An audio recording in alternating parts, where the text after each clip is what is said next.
الحلقه بقى دي ليكي. ايوه انتي اللي سمعتي، يلا هاتي ولادك او بناتك وتعالوا اتفرجوا على الحلقه، هتعجبكم جدا. النهارده هنتكلم عن منتجات مصريه كلها للاطفال. اولا قبل ما ندخل في المنتجات ونتكلم عليها، عايزه اقول لكم حاجتين. اول حاجه هي ان الطفل من يوم ما بيتولد، وعملت حلقه قبل كده عن الموضوع ده، لازم يتربى على النظافه الشخصيه. ارجعوا للحلقه دي وشوفوا الخطوات بالظبط بالتفصيل الممل، لكن النهارده هنقولها بطريقه ملخصه ونتكلم على المنتجات اللي تقدري تجيبيها. يعني ايه يتربى على النظافه الشخصيه؟ يعني يتعلم ان عنده الشامبو بتاعه، عنده الكريم بتاع الشعر بتاعه، عنده الرول اون لو هو بدا يبقى من 8 سنين اند اب او اكتر، وعنده الصن بلوك بتاعه اللي محطوط جنب الباب عشان قبل ما يخرج في الشمس لازم يستخدمه ويبقى عارف ان دي حاجه لازم يعملها.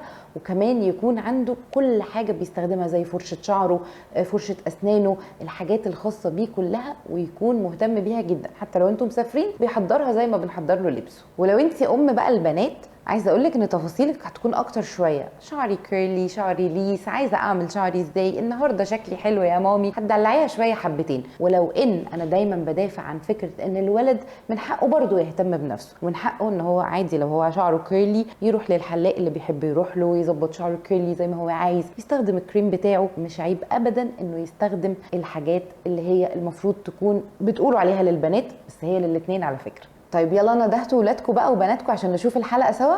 بصوا انا جاهزه ومستعده اهو لحلقه اطفال وامهات، انتوا الاثنين هتعجبكم وانا متاكده. وعايزاكم تبقوا تكتبوا لي في التعليقات مين من ولادكم او بناتكم بيتابعوا الحلقات بتاعتي، عشان انا عارفه ان في سن اللي هو من 8 سنين كده لحد 18 سنه، ده غير طبعا الاكبر والاصغر بيتابعوني وانا متاكده. فاظهروا كده ويلا علقوا معايا عشان نشارك بعض راينا في المنتجات اللي هنقولها. الصن بلوك، انتوا عارفين ان الصن بلوك حاجه مهمه واساسيه جدا في حياتنا كلنا، وطول السنه على فكره، مش في الصيف بس، لانه بيحمي من امراض كتير جدا ومشاكل بتظهر في الجلد لما بنتعرض تعرض مباشر للشمس، اللي هي من 12 ل 4. لو قبل 12 مش مهم قوي، ولو بعد 4 مش مهم خالص، لكن في الوقت اللي من 12 ل 4 لازم تحطوا الصن بلوك.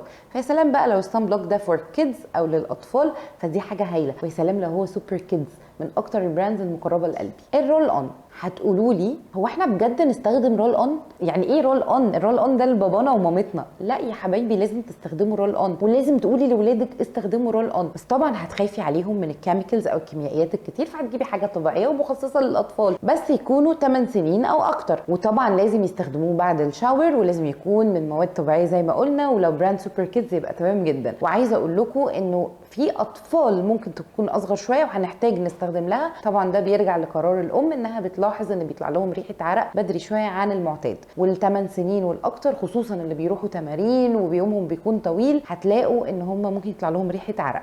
فبجد لازم يتعودوا على النظافه وعلى الادوات بتاعه النظافه الشخصيه.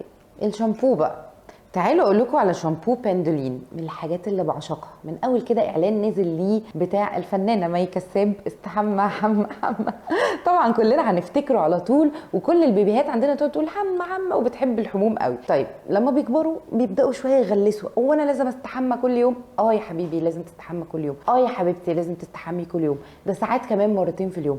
وحببوهم بقى في الحموم وقولوا لهم اشتري الشامبو بتاعك اللي بتحبيه، مثلا بندولين العادي او بندولين فور كيرلي هير او للشعر الكيرلي، علشان تبدا تتعود على التفاصيل كده وتحبها، او يبدا يتعود عليها ويحبها. شكوة بقى هيشان الشعر، دي عايزه حلقه لوحدها. فطبعا لازم نستخدم كريم مناسب ويكون مناسب للاطفال. في اطفال بتروح الجمباز بتبقى عايزه تلم شعرها وما يبقاش هايش من قدام كده، والا بيحصل لهم تنمر. معايا النهارده كريم سوبر كيدز، هو بالشيا باتر، والشيا باتر ماده مفيده جدا طبيعيه ومفيده جدا للشعر الاطفال، وبجد حلوه قوي. وانا خايفه ان انتوا تقلبوه من اولادكم، مش عارفه، حاسه ان هيحصل كده.